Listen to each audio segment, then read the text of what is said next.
Jen is on. That's a good sign. Also equally good than me. What's that? Right? Jen is on. It's also equally good that I was just able to turn that on and connect. And Yep. I'm pretty impressed with myself. Just, Excellent. technologically, it's not so easy.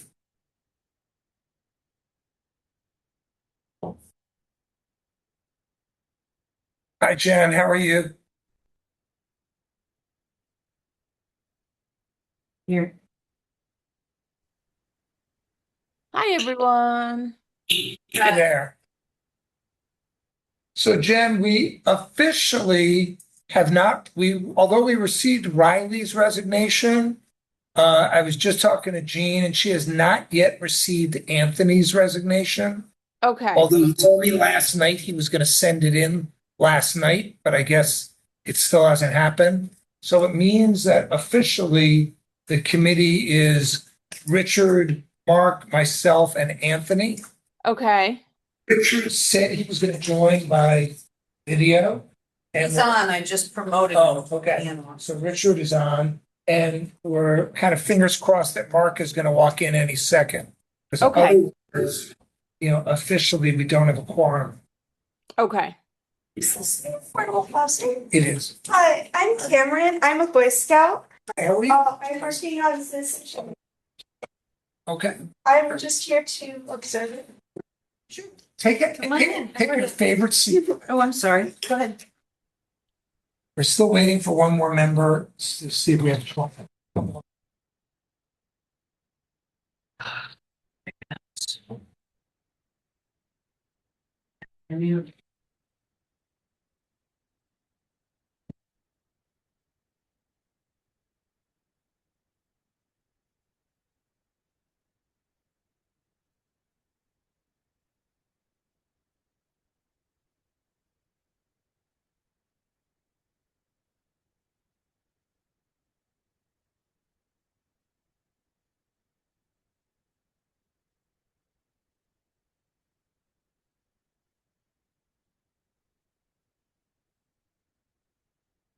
So, Richard, are you on the Zoom? I see you on my little screen here, but I don't see you on the TV.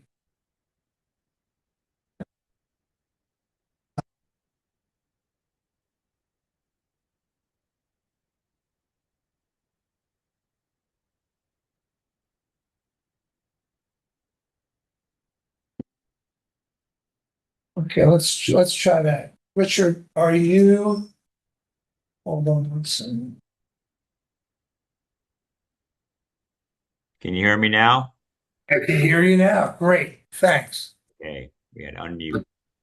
So we're waiting, Richard, for Mark, who I'm hoping is going to walk in the door any minute now, or at least participate virtually, because I don't know if you were on when I was mentioning to Jen. One of our board members who said he was resigning a month or so ago has still not sent in his formal resignation letter. Right. And even though Anthony told me last night he was going to do it last night. And so officially he's still on the committee. And that means we Okay. have 4 people and it's just you and me. I'm uncomfortable that we don't have a quorum. Right. I heard that. Yeah, okay. So let's give Mark, and I thought I was going to be a little late because of the doctor's appointment, but in a show of amazing modern medicine, my doctor bumped me ahead of somebody and I got in early. Yeah, I'm going to say I'm not sure. I'd call that modern medicine just luck. Anyway, I'll take it. Anyway, and don't go outside. It's Oh you my feel like God. you're in China. It's bad. It's bad. Oh, it's bad. I it got real. This morning wasn't all that bad, but right now it's bad.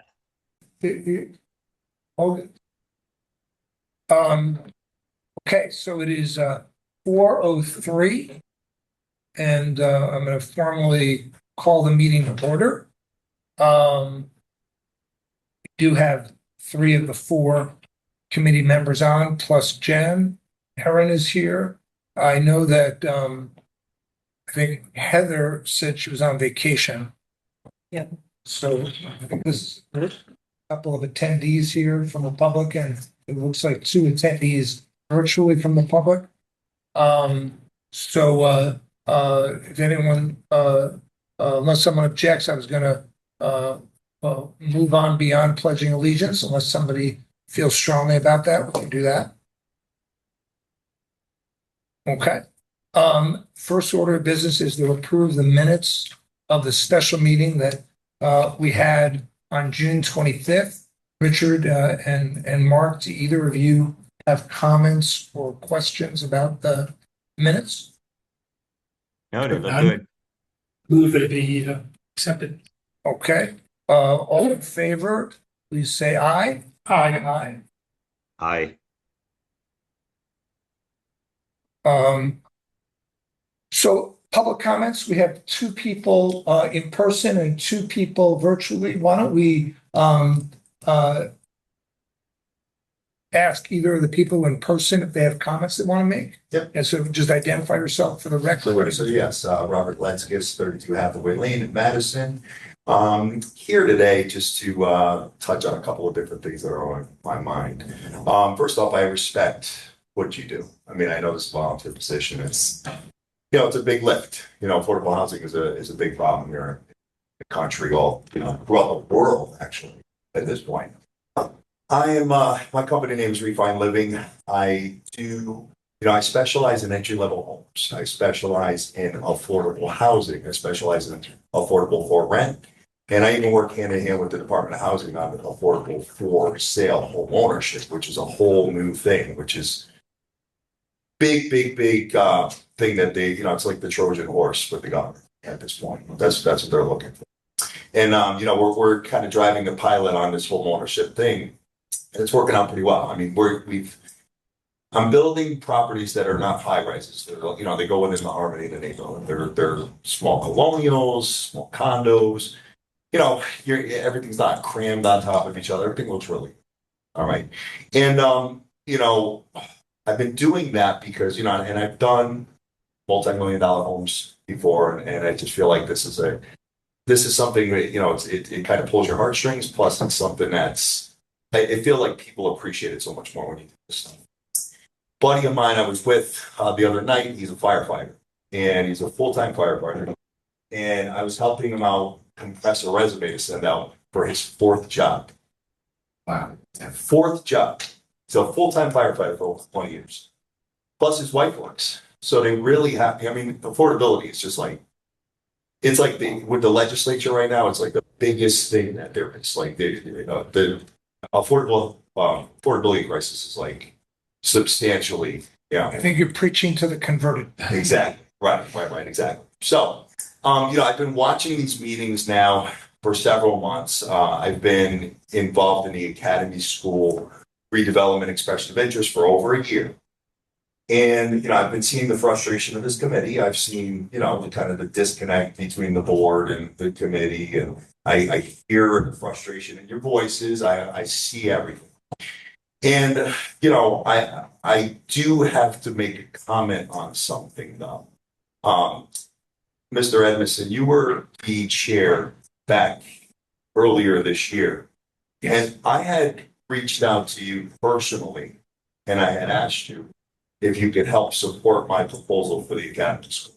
You did. As a 28-unit workforce housing that would have been set of preference for people that work here in town. And when I called you originally, you said, yes, no problem, I'll support it. Then when I didn't hear from you a couple weeks later, I asked you for a letter, you said you couldn't do it. So I don't mean to interrupt you, but you're heading down a path. No, it's okay. In fact, this committee discussed that in a meeting, and we approved writing a letter to the Board of Selectmen saying we did not want to support any individual project. We did not believe that was appropriate for us. We didn't think that we had enough information to pick a winner. But what we did do was we wrote a letter to the Board of Selectmen saying that we did. Yeah, a resolution. I didn't realize that. Yeah. Okay. So it was incorrectly reported in the newspaper that we had not supported Okay. had not made a comment. Okay. That was incorrect, don't believe everything. I'm not a confrontational guy, believe me, I'm on your team. I'm on your team, just so we're clear. No, when I sat in the Board of Selectmen meeting, it was conveyed during the Board of Selectmen meeting, it was written in the paper from the minutes from the Board of Selectmen. Yeah, that is an excellent. Yes, so so it was conveyed by the Board of Selectmen that this committee would not stand by housing in that location, which doesn't make any sense. So that's in fact not the case. And I agree with you. Okay, good. I'm glad we're on the same page with that. Anyway, there's a lot that could be done. I see the academy school now just sitting there collecting dust. I haven't heard anything at all. It's been 4 months. Just kind of wondering what's happening, and I think that would have been a perfect opportunity to do some stuff there, something good. When you look at the emergency sessions of the legislature, and I'm heavily involved with stuff with the Capitol at this point. We're talking about HB 8002. That was passed last November. It was on, I know it's on the agenda by today, which I have a lot of comments on if you want. I'm going to tell you that, if the board and the committees don't start working together and start putting a plan together that's actually going to implement procurement of affordable housing, the state's going to come in and do it for you. And people are not going to like what they're going to see. So, there's all types of things, hostile architecture and, I don't know if you know what that term means. Yes. Okay, so you're familiar with it. Okay. We need to come up with a plan that is going to procure housing quickly and help solve the problem. I'm here to help, and I'm offering my services. I'm a developer. I live in town. I know I can't be on committees and develop at the same time. I know that's a conflict, but I do it plenty of other times, and I'm here to help. All right. I'm glad that you wrote a letter because that was really frustrating. Resolution of the committee and said that our preference was highly in favor of the affordable housing sort of, but as Michael said, that we did not feel appropriate that we would say this particular developer's plan is better than that plan. Which I agree with. And to be honest with you, I told the women that proposed the hotel, I told them that I will support you, because I'm not a sole loser. I said, I'll support you. You support me. It's all good. Anyway, I don't want to get too far down the road here, but, okay. I know Ms. Gordon's on, and I know she was the one that actually made the comment. So I'd like to just hear what she has to say now, because that's what she conveyed to. This is actually public comment, so an opportunity for Yeah. you to address the committee. This is not an agenda item. Okay. So if you- Okay. I'm sorry. I'm on you. And again, and so what I would just say is, one, we appreciate your perspective. Thank you. We agree with you that there needs to be more affordable housing in Madison and Connecticut. We are working to achieve that. I'm not a very patient person. I say I'd agree with you about the timing of this, but I also have seen that things take the time they take. There are a lot of people involved.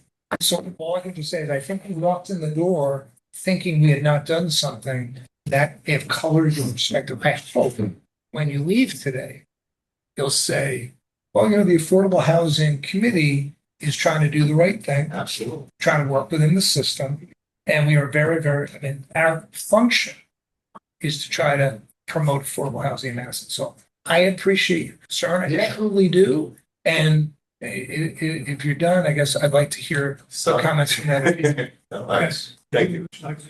Yeah, this is, as I say, Yeah, Richard? Yeah. yeah, no, I had a couple of questions and thank you, Robert. I'm relatively new to the committee. So when I hear that there was misinformation put out there, the first thought that comes to my mind, why didn't we address it? Yeah, Richard, honestly, and maybe I'm just kind of mirroring something that Erin said. This is not an agenda item, and I think we do have other things on the agenda. I think going back and revisiting what may or may not have happened several months ago actually isn't productive. I'd be happy to have a one-on-one conversation with you about it, but I don't think Okay. it's really a committee topic that we should be talking about. Great. Okay, then my You don't need to other shut you question- off at all, Richard. I want to move this along because we have other people who want to speak on the public, and then we have our agenda that we haven't, the rest of our agenda that we haven't even got to. Or just you spell your last name so I can. Letskis, Letskus. SK. US. I guessed it right. And thank you once again for listening to me, Mark, with providing a letter to the board of selectmen. That was the right thing. Thank you. Thanks. So, Michael Miller is on, and Michael, if you have a comment that you'd like to make, I'd like to give you the opportunity to.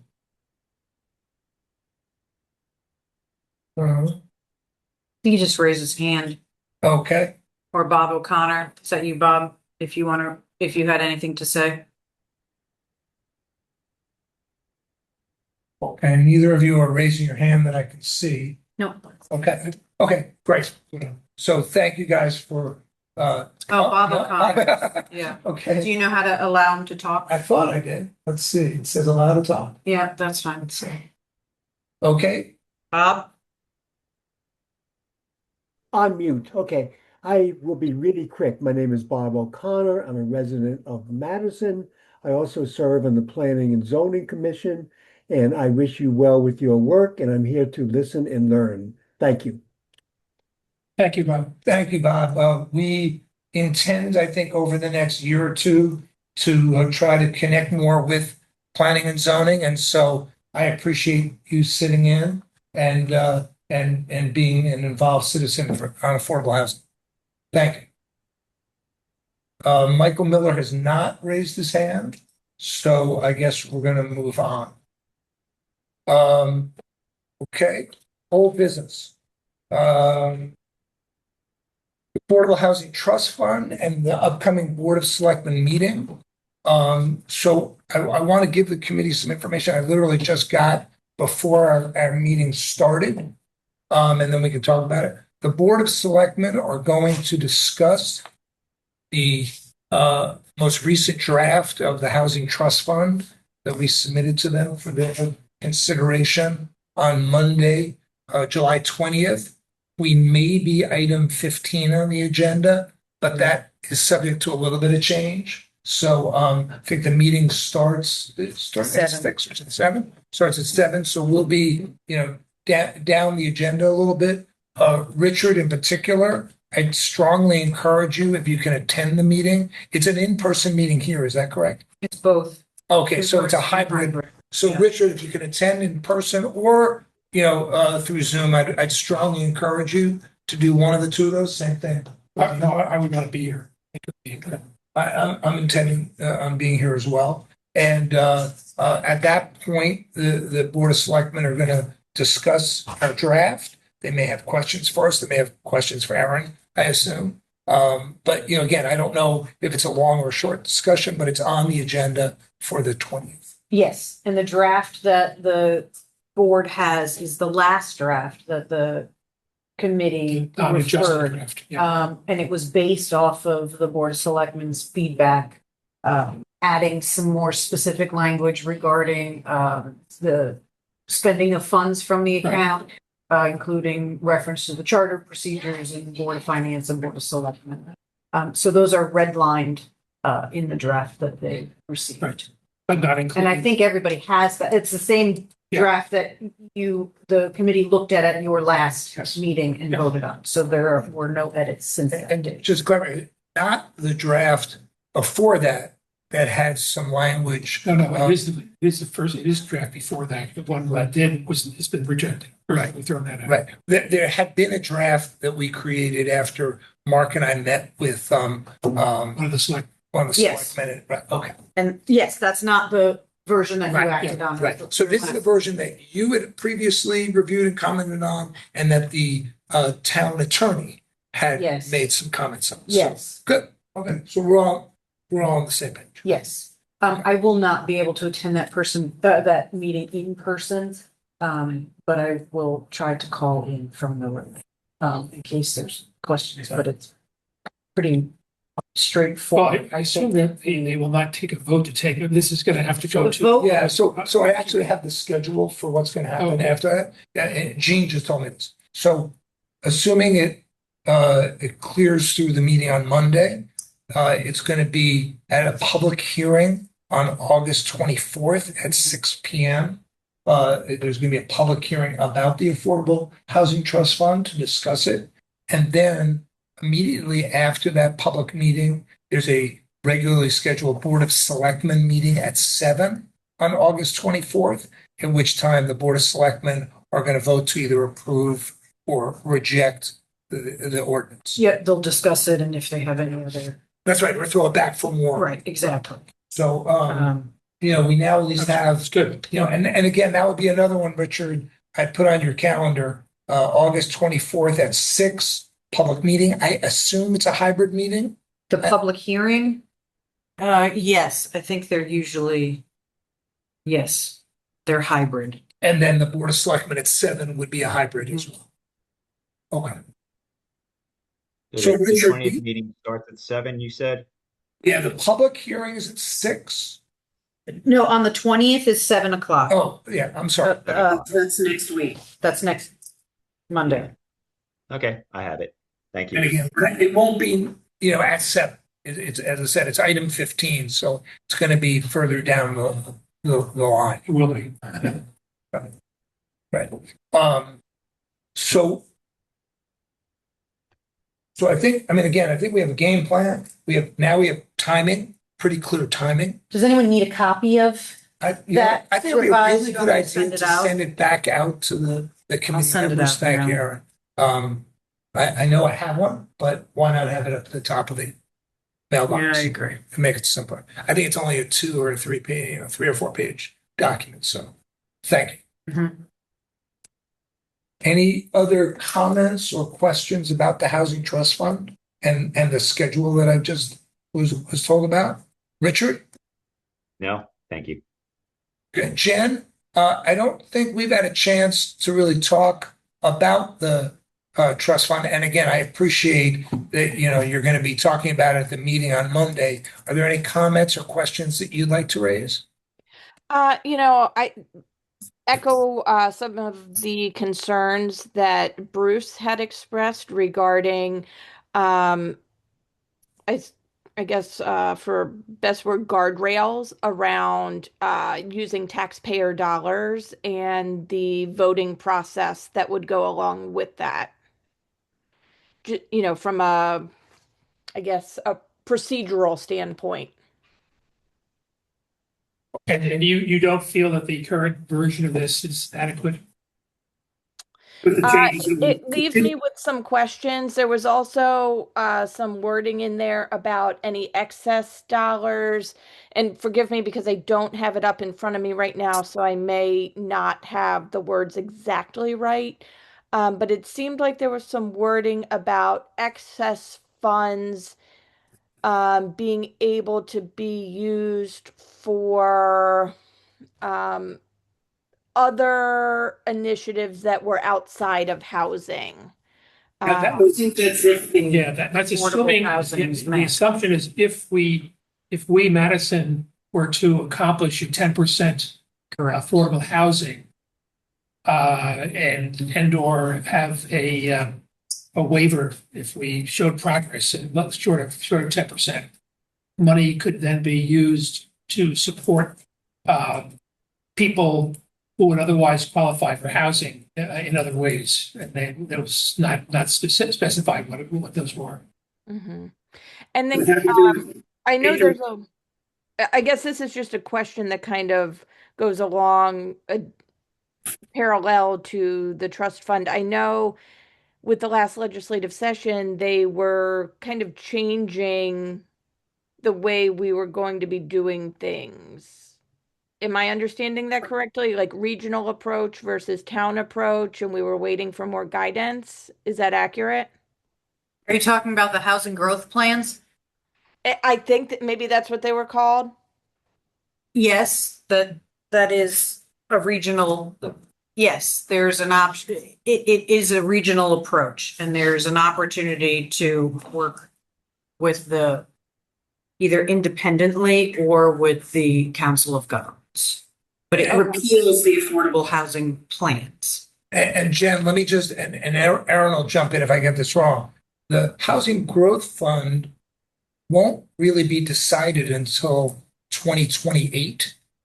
We're And Oh, okay. Madison doesn't have to wait. If Madison chooses to go alone and not do the regional approach, which Mhm. again, we're not sure today if Madison, which way they'll choose, and they have a fair amount of time to make that decision.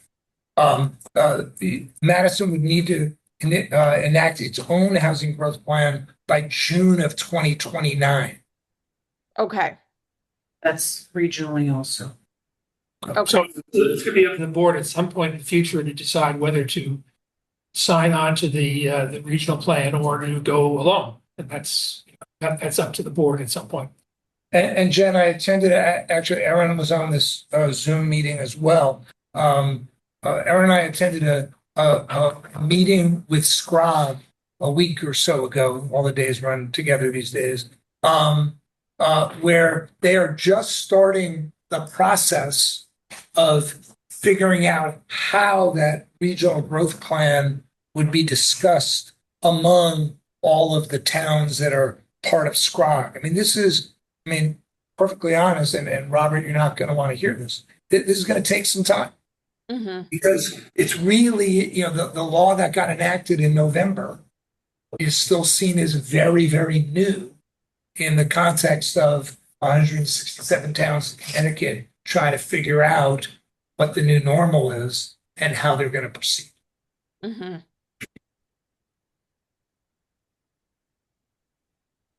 And I will also say Scrog was very, very excited to invite selectmen from each of the towns to weigh in on their views and their questions. So if you want to add that to the list on your calendar of things you'd like to focus on, Scrog would be very, very happy to have you involved. Okay. Yeah, I'm not sure what my level of involvement would be allowed since I'm not the first select person. I don't know how much comment they want from the board members versus the first select people, but that's good to know about. Thank you. So, Erin, any other comments or thoughts about the trust fund and the upcoming timing? No, I think we discussed this with the Board of Selectmen and here amongst the committee. I think it's a well-written ordinance and allows opportunity, sort of not just changing the approach or the appearance, but it a good first step here. There's nothing mandatory in that as far as municipal funding of this trust fund. It is the language in the document, a lot of maze of, fees and donations and grant opportunities to help fund this. And again, just as other similar funds such as open space or resiliency funds that are established by the Board of Selectmen, it is at their discretion or future boards' discretions whether or not they want to inject any municipal funds into the. So I don't recommend any changes to it. Okay. Richard, any questions or comments about it? No. And as you mentioned, I'll make it a point to be there on Monday to hear a little more as far as what others' viewpoints are. Okay, we'll issue you a T-shirt, so. A T-shirt. Sizing and color. I need a little bit of advance notice on that. Mark, any other? No.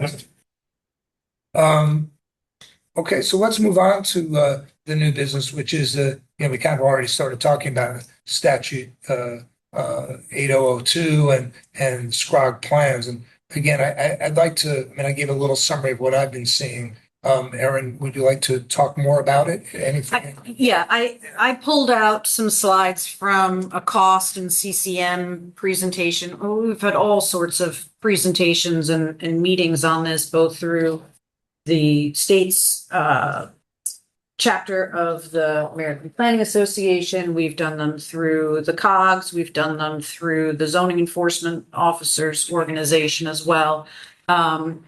And so I tried to simplify that. There's, some of them are rather technical in the weeds presentations, and I didn't think we really needed to get into that today, but just kind of a high level of overview of what some of the key points and changes were in that bill.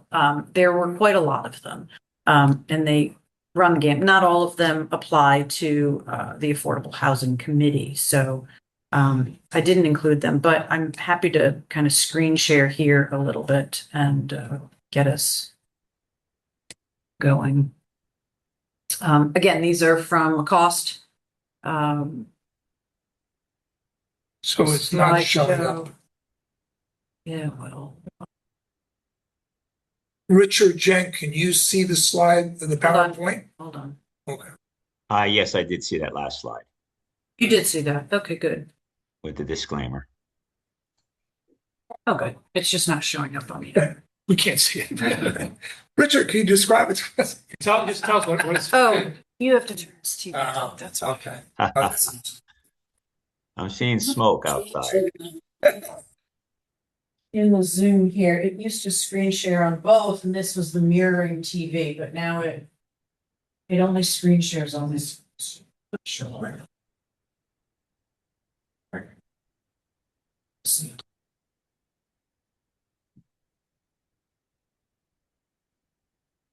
I like it. Richard gets his own screen. It says November 22nd, 2024. Okay. Here we are. Okay, so these are just from I've just reused these slides and giving credit to Cost and CCN because there was no point in making all new slides to go through them. So again, this is not comprehensive. At the time of a lot of our meetings, and still to this day, there's not full guidance. The OPM, Office of Policy Management, there, we have received some initial feedback as required by the new law from the office, but there are other guidance that is still really kind of missing. But that's largely related to the housing growth plan process. But really, this bill touches on some zoning changes, some optional provisions for municipalities to join. The repeal of affordable housing plans in the state and a replacement with this housing growth plan approach. I'll just highlight some of the funding changes that have occurred and some of the relevant timing and where the responsibility lies with either state level, the region, or with the municipalities. These are this is a very large bill, and so the various sections are broken out. And many of which do relate to housing here. So this is just sort of, I could send you this as well for reference if it just helps kind of provide a brief table of contents to the bill for you. But to start off, some of these funding opportunities that have changed, these establishment of first-time homebuyer savings accounts. So these partnerships with employees and individuals now to help facilitate first-time homebuyer or homeowner purchases and contributing to this account. And so that's one piece. It's just nice to know that that's an opportunity here for folks, but not totally relevant. Some of these other protest petitions for zone and regulation changes used to be have a lower percentage for petitioners, or a higher. It was a lower. So now they're trying to reduce the amount of oppositions and simplify the commission's ability to allow for some of these changes, reducing opposition to zone boundary changes and things. This is one that Robert mentioned in his public comments. The hostile architecture is included in this bill as well, essentially eliminating any types of materials or structures that would prevent individuals who are experiencing homelessness to either sit or lie in the building or whatever structure, such as a bench. That's really then at the municipality's responsibility. And this really only applies to municipal properties, town properties. It's not private properties. One of the bigger ones that we have mentioned before, I think Molly and Heather have mentioned, is now they've lowered the threshold for population for municipalities requiring the establishment of fair rent commissions. And Madison's now qualifies and must establish or join a municipal fair rent commission. We have the opportunity to join regionally, and that's something that our particular Council of Governments is looking to explore a regional fair rent commission for municipalities to join. We also have the option to join in with an existing fair rent commission in a neighboring municipality, or perhaps partnering with other municipalities. So all of those green, the darker hues, those are the newest towns that have been affected by this. And there's a list here on the side of some of these towns that were now under the threshold. I think the previous number was 30,000 for the Fair Rent Commission requirement. And this deadline to establish the Fair Rent Commission or join a regional Fair Rent Commission is January of 28. So again, we have some time. That's something that municipally speaking, we've sort of we're waiting for our COGS to come with some suggestions as part of this, and I'll kind of touch on that later. Our COGS have received funding through this bill as well that can help municipalities establish and meet some of these requirements by the bill. So some of the largest changes here are again, the housing growth plan requirement and some regulatory zoning changes. And we briefly talked on some of these zoning changes last month. And those changes needed to be enacted as of June 30th, So 26. So the statute became effective as of July 1st, 2026. The fact that many municipalities, there's probably about 50 in the state, have adopted regulations as of this point. Many have not. Just from our conversations with colleagues and the other COGS. Madison has, our Planning and Zoning Commission did adopt regulations at their last meeting that established a process for summary review. So basically, the statutes mandated that municipalities need to allow middle housing, which is 2 to 9 units, and the mixed use component of that, of a commercial and the residential use, to be in commercial zones. So our existing commercial zones, that needs to be an allowed use by summary review. Well, until this statute came along, there was never any state language or local language defining what a summary review process is. And so there was really some concern. It's not an as of right process. It's not a special exception process where commissions have the ability to have any sort of discretion. It really needs to be, if you meet the regulations, this is the process spelled out for developers or property owners. And so our regulations, our COG, again, they received some funding from the state as part of this first year of the statutory changes. They decided to allocate funding for consultants, and the consultant that they partnered with is Tyke Planning and Policy Group, and Tyke is also our consultant who we're working closely with on our planning and our zoning regulation update, our comprehensive review. So there's an opportunity to bring them in and have have our COG fund the consulting fees to help us establish some regulations in a timely fashion. And the approach that we did for that is kind of a form-based zoning approach where we prescribed all of the standards up front for middle housing to give a clear picture to residents, developers, property owners, and the commission of what standards need to be met and what the process is for review and permitting. So that went well. We had some feedback from our design review committee, which is known as ACA, our advisory committee on community appearance, because there is not that element of discretion in these reviews.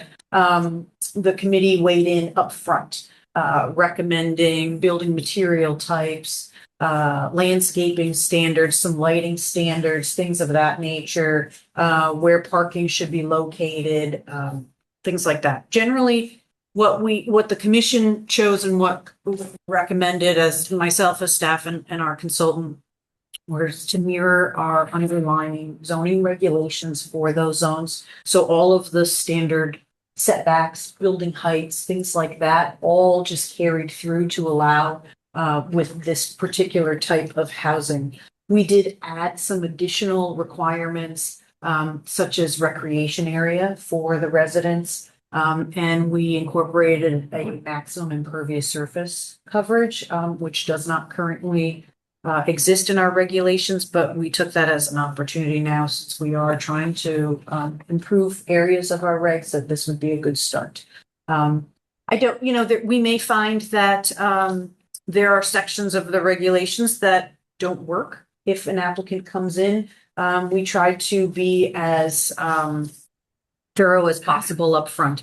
There is an opportunity in the regulations for alternative compliance. So it really kind of plays in for some of these commercial conversions. So if we have a commercial building that may not be able to meet the roof line requirements as spelled out in the standards of the regulations, there are some criteria, several of them, that if they meet those, they have the opportunity to apply for a special exception with the commission to reduce some of those requirements. So there is a little bit of a relief valve built in. And I think we just need to kind of wait and see what comes forward for regulations, just like any other reg that we write. If there's a problem, I'd rather, have a developer come forward and say, okay, here's why this may not work on this particular property, and work through that. But right now, I think we have a decent regulation. We're in place and prepared to receive any applications now. This, I just wanted to point out, and I did see there was quite a bit of discussion on this actually on social media, that there is an opportunity for municipalities to allow for middle housing in residential zones as well. Or any lot zoned for residential use. So it could be residential zones or it could be in your industrial zones as well. Madison, the Planning and Zoning Commission opted just to include our commercial districts now. So this does not apply in any of the residential or light industrial zone currently. The benefit of doing that would be if, again, that housing unit equivalent points, if a municipality were looking to earn a moratorium towards the 830G 10% requirement, the more of these carrots that you take advantage of could earn you some of those qualifying points to get you closer to a moratorium. So that's something that you'll see in other, they sort of dangle these opportunities, these little carrots, either for funding opportunities or for housing credits. So that's the middle housing. I kind of went through all of this. 2 to 9 units includes, but is not limited to cottage clusters, duplexes, triplexes, fourplex, perfect sixes, and those are all defined in the statutes. Could be townhome style. It could be small. It could be 9 units in one building. It could be 9 units in a mixed use commercial building. So all of those would qualify. Again, here's an example. There's a mixed use development, and that is defined in the statute. Again, here's the summary review. I kind of went over this already. Essentially, no discretionary action by the commission requiring variances or special permits, and really just having those standards prescribed for the developer if they meet those requirements. This kind of aligns with the 830G, the housing appeals process. It's really the finding of public health or safety impact would really be the only opportunity for denial there of that type of development. And again, we're talking about 2 to 9 units. These are not huge developments. Another piece of the bill that went through our parking, the requirement. Back in 2021, there were parking reductions made in the statutes, and it provided an opportunity for municipalities to opt out of that regulation. Madison did not opt out. So basically, we only required 1 parking space per 1-bedroom unit or studio. And we did require 2 spaces per 2-bedroom or above unit. Now the statute has changed. We cannot opt out, and we cannot require a minimum number of off-street parking spaces. There was some concern about that, really. But in an area like Madison, a suburban type of community, it's really going to be driven by the developer and the development. We're not in an area really that can go without any parking spaces in a housing development. People need cars here.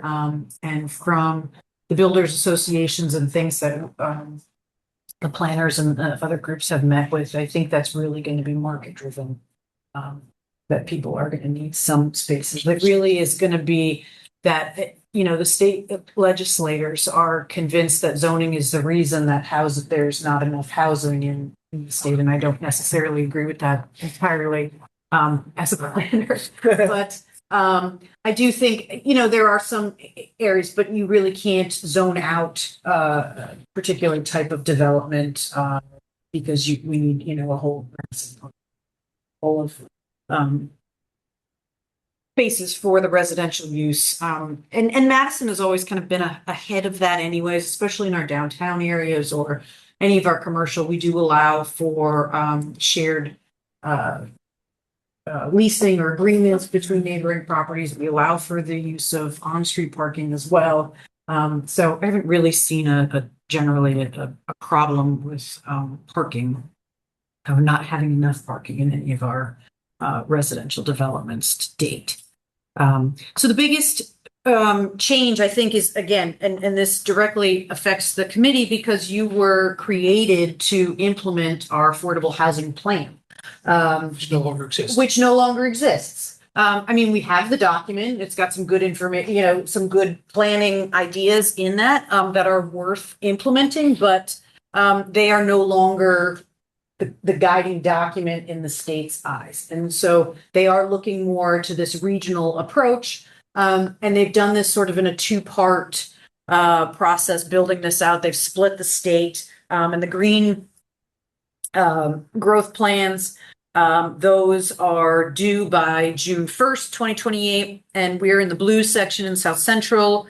And so ours are not due until the latest of June 2029. And we really have time here to get involved in our COGS. The first step, and I have some timelines here for you as we follow. But by December of this year, the state is going to be determining the growth targets for each region. And, we have this collaboration because at this point, there are options of either opting in, going it together with your COG, and working together and using all of those resources available to the municipality, or going it alone. And I don't think we're at a point where we should be choosing either direction. I think it's very important, and we have stayed very active in all of the conversations with our COG, to start looking at those parameters. So in June, I think it was by June, OPM was supposed to come out with some general guidance in how they were going to create these targets for the state and the region. And then basically they provide this number at the end of the year to the COG, and then the COG has 6 months to assign your target to the municipalities within their region. And that's really where where our town needs to be in conversation. And it's going to take into consideration a lot of unique features of our town, our infrastructure abilities, vulnerable areas of town, things like that, transportation. And so once those numbers are signed next June, then the municipality is going to need to either accept that number and opt in, or try to go it alone and assign their own goal. I have a quick question. Yeah. The other towns that I would say are geographically similar to Madison, in our area, the shoreline towns, do any of them have uniquely different challenges in terms of septic, city water, marshland, any other significant differences? Sure, I think we are the easternmost municipality in our COG, so we're not comparing necessarily and going in the COG that Clinton and Old Right, Saybrook they're in a and different Westbrook, COG. they're different. Although I think in many ways we're more similar to those municipalities as opposed to further south. But yeah, Guilford has a lot of the same kind of, but even our coastlines are slightly different. And I think so. These are the criteria, really, the methodology, and it's intentionally vague at this point, where we need to kind of be vocal with our COG as they start developing that criteria and assigning numbers and seeing what is They will be actually assigned a feasible. number by the, COG will be assigned a number by the state, and they have to. Yes, a allocate. regional number, and then they have to allocate through. So there's no way for us to carve out a, Branford, Guilford, Madison, Clinton, Westbrook, Old Saybrook, because they cross COG lines. Well, there will be numbers assigned to all of them, but they're in different COGs. All of the COGs are talking, all of them are in this together, and meeting, and I think that was something that Laura mentioned at SCROG as well, is that all of the planners and the regional directors are going through this together, and trying to get guidance from the state to assign these numbers. They're very much going to be interested in the feedback from their member municipalities, and have invited us to participate in those processes. It hasn't really started at this point, but this is really just to kind of give you that insight on how we're going to have very different numbers than New Haven. Yeah, the COG number comes from the state, though. Yes, It's not a the state- negotiated number. The state is the one who is assigning the number to each COG. Yes. And so, I'm not really sure how that's going to shake out. I don't think anybody really does. We have a lot of unknowns right now. But the best thing to know is that everybody's trying to work together to understand, where we fall.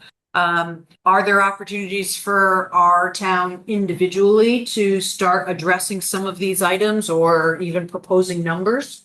Maybe. Hmm. You know, some municipalities might say, here's our number that we wanna, and maybe just go it alone. I've heard all sorts of conversations of what could be an interesting way to approach this. And they are interesting, but this is something, you know, talking about the housing growth plan, we've talked about the scope and the charge of this committee, where you were just an affordable housing committee focusing on deed restricted affordable units. And maybe at this point, seeing the direction that the state is going, it's appropriate to start looking at you more as a housing committee and tying in some of these other opportunities that will come kind of down the line here. This housing growth plans, these transit-oriented developments, these transit-oriented communities, the CMDA opportunities within your, again, transit-oriented. But trying to learn these programs, and see how we can better reach, the housing needs of our community. Some of them may not be deed restricted affordable. But it seems, especially since the affordable housing plans have been repealed, I think it might be that over this next 6 months, we start looking at how this committee can grow and adapt to those changes.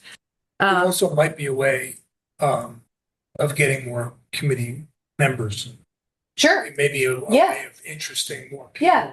And we've had this come up with the committee, do we promote accessory apartments, accessory dwelling units, things like that. That's an opportunity to fill a housing need in the community, but they're not necessarily deed restricted, but maybe beneficial.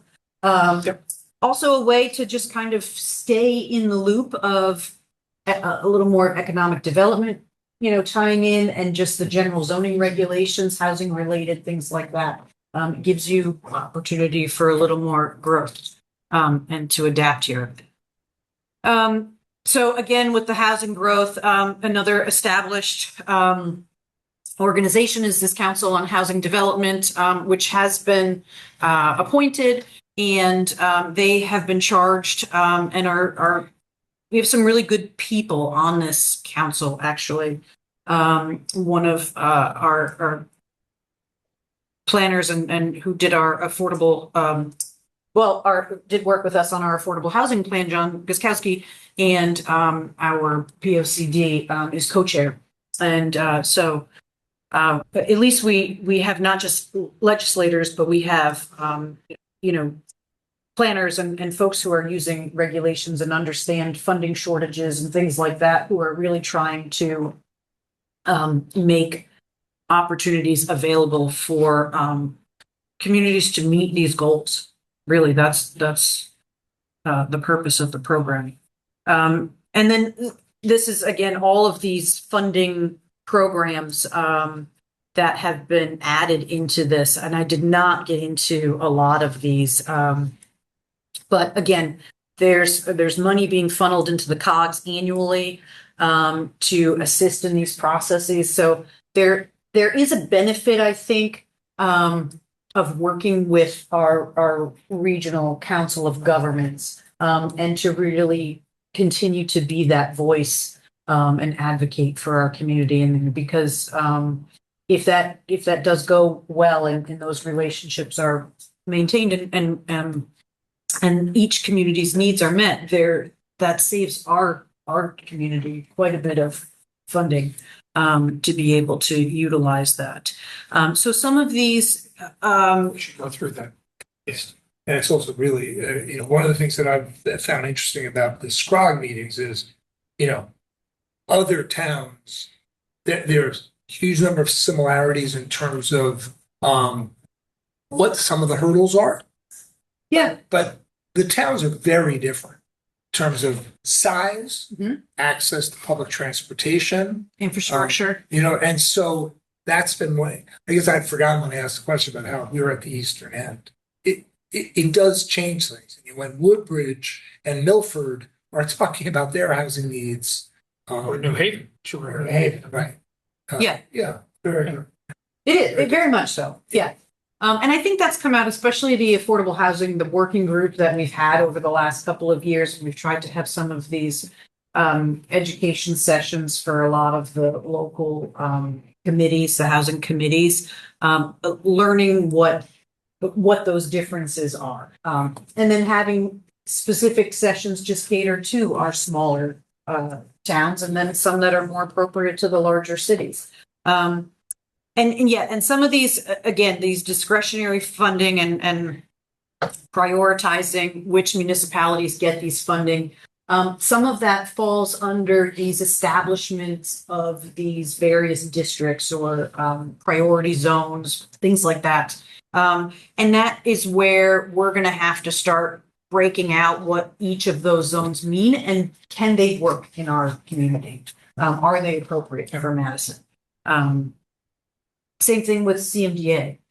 And let's see, this is another program for funding that again has specific eligibility. So these are discretionary, right? You have to be a member of CMDA, you need to have a transit-oriented community, you have to be compliant with your housing growth plan. So if you check these boxes, ooh, now this funding pot opens up for you. So rather than creating these mandated requirements, these are the carrots that they're dangling out for you. So it's important, I think, that we understand what all of those programs mean to see which ones are worth moving forward and exploring in a little more depth. So there's, again, this is really almost a 4-year plan, 3.5-year plan here. And so again, the early actions are these zoning changes and these immediate either eligibility to adopt some of these zones or the regulatory changes. Some of the funding opportunities for home buyers, these are all now active. School construction reimbursement rate, that's another one that's was added as an incentive as well. So really, as we get towards the end of this year, we're going to start to see some real numbers and things to react to. But it's not worth waiting till December. I think it's very important. And as you said, Michael, attending these COG meetings and keeping in touch and of new guidance from the state and how our region is looking to approach this is important to provide weigh in just on our end. So that's kind of it. It's a lot of, there's so much more even in the bill, but this seemed to be as concise as we can kind of make the housing related piece that really kind of relates to the committee here. And can you send the PowerPoint to us? Sure. Thanks. Yeah. Yeah, as I said, there's a huge amount here, but what do they say? How do you eat an elephant? One bite at a time. And I think we have to kind of decide, where are the areas that we can have impact. Yeah. And certainly in the handful of meetings that I've sat in with SPRA, I think people want to find solutions. And so I think just being in the room, your voice is going to. I think you have to be involved. I think it would be really short-sighted if we did not continue to be in all of the conversations with the company. So along those lines, one of the things that I thought was interesting is that SCROG has now hired a housing planner. Now, Yes. she is, what is that? Well, It's really kind of it's a regional housing. So this is the person on the regional end who is going to be the resource for the municipalities and the COG to kind of guide through these housing plans and all housing related. It's the point person. And it's an advisor. yeah, it's big. it's a lot of responsibility on one person. And I think, I don't think we're going to be in a position to rely entirely on one staff member of the COG. I think, and that's why, from what I'm seeing, all of my colleagues and things that are, continued meetings, because throughout the COGS, you're only going to have so many people there. But that's part of that position was hired as part of the funding allocation. Yes. And so some COGS may have gone in a different direction. Scrog decided to hire a point person as a staff member. They also set aside some of that money to be able to assist towns with individual consultants. So if you just wanted somebody to come in and help you draft something or manage. So I'm not sure how that's going to evolve over the, every year of funding. But And my observation was, kind of to your point, that this new person, and I think her name is Olayla Bagenstos. I think is it you have one person who's responsible for this, right? That's a good thing. You have a name too. But the reality is, she graduated with a master's in planning fairly recently. She's from Pennsylvania, went to college and planning master's in Pennsylvania. She's moved to New Haven fully 4.5 weeks ago, and is going to learn about Scrub. She's never been. Right. And again, she was very open about it, but she's never been to any of the towns here. So I don't think she's somebody that we're going to instantly rely. just kind of thrown to the wolves. Right. And Really, she has this is look. what that is. And then again, this is on Zoom, so it's a little unfair. But she has this look of like, oh my God, I've been thrown to the wolves. Like she was trying. She was really trying. So I think one of the things she said right after that is, I want to get out to the towns. I want to meet with people. I want to learn about the different issues in the town. I do not propose that Madison be the first town that she meets with. I'd love her to meet with some other places first, kind of start getting. But I do think having a relationship with her will be helpful for us. Yeah, and we have a good working relationship now with the planners at COG and have been involved in various, Yeah, I agree. organizations with whatever their subgroups are. So I do think that we'll continue that. But yeah, it's there's not a whole lot of familiarity of housing in Connecticut or just planning practice in general. So there's a learning curve for sure. Yes, and New England is not Pennsylvania, Yeah, and we'll just because of we'll likely be learning together things. But I think we're in good shape. I have, again, I'm always involved in the local planning and Casio and whatnot. So, and we often partner with the Bar Association and other groups for legislative updates. So, we have any resources that are available, we'll get and be a part of. And we've made sure to be a part of that for the first half. So whatever I get, I'm happy to share. And I'm curious I haven't seen how towns are adapting their affordable housing committees then moving forward. So I don't know if we're one of the earlier ones to kind of broach that Oh, we subject, started to think about it even before the law. Right, yeah. Kind of knowing that stuff is coming. But I don't know. I think that is probably a worthwhile practice for us to kind of explore, see what role would be appropriate for you now. So Richard, did you have any questions or comments for Erin? No, very good job. Thank you. Insightful. Thanks. Jen, anything that you wanted to add to this? No, not at this time. Thank you. Mark? Nope, nothing more. Great. We all have headaches. We're ready for dinner. I'm taping the World Cup, so I'm good. Oh, you can't I almost told you the outcome. Don't tell me. I just got a live update. Right, now I'm looking Zero at is zero my at halftime. phone. I'm now looking at my phone. Oh, I gotta get out of here. I'm That's gonna why, blow that's it. why the screen, can you do something with that screen, No, I know. please. I'm happy.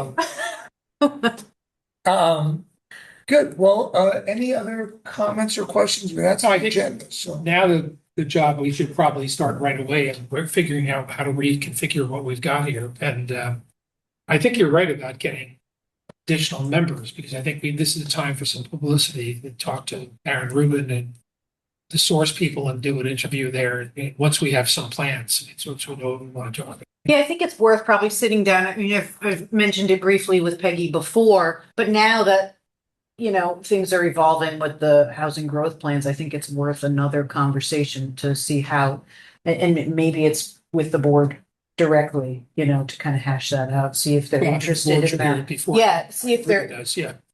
interested in that approach and, kind of give us the okay to move forward and explore how we can Sure. draft that. Very good. Okay. Well, there are no further comments. I will call the meeting adjourned at 5:10. Aaron, thank you so much. Very, You're very welcome. thorough and very important for us to hear. Thanks, Jen. Thanks, Richard. Thank you, everyone. Thanks, guys. Take care, everybody. Thank you. Enjoy. You just have to hit end, on yours, end meeting for all. Urban